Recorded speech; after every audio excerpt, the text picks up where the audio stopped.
In political news, there is a crowded field of Democrats already considering a run for the presidency in 2020, several of them from California.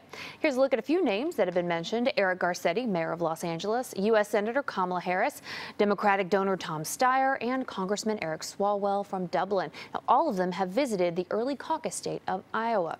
So Phil Matier and I put the question to former State Assembly Speaker and San Francisco Mayor Willie Brown.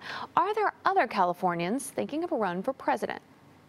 You got to remember, Newsom is about to be sworn in. Gavin Newsom? There's clearly no more attractive a candidate for the presidency from California, representing all of what California is about, than Gavin Newsom. Obviously, we have 3 or 4 there. But don't forget one thing. There's one guy that believes now senior citizens should be represented, Jerry Brown.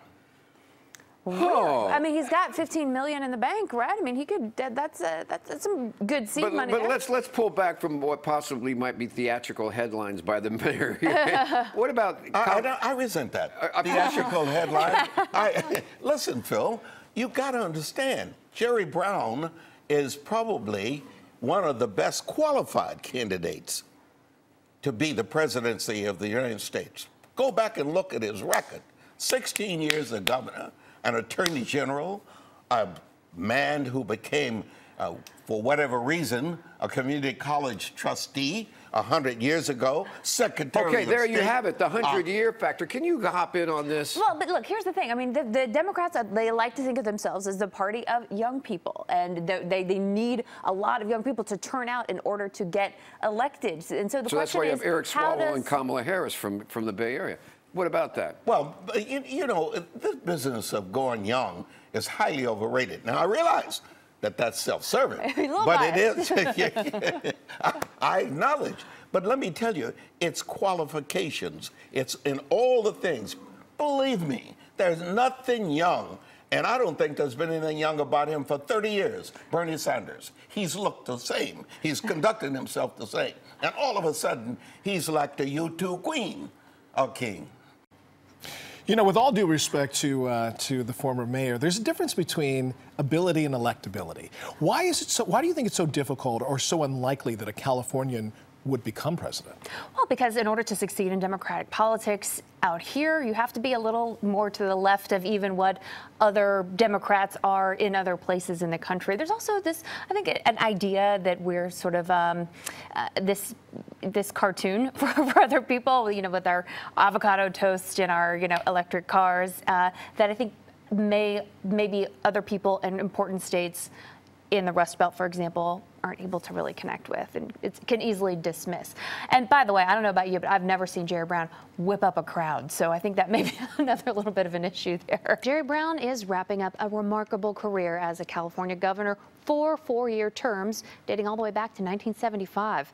And at a farewell press conference in Sacramento last week, he mentioned some tips for elected officials. They include avoiding overexposure, rewarding loyalty, and if you're a Californian running for president, move to New York. So, which advice is the most important? Phil Matier and I put the question to former San Francisco Mayor Willie Brown. They would change based on to whom I was speaking. There was nothing in concrete, period. The one, however, that's at the top of the food chain, loyalty.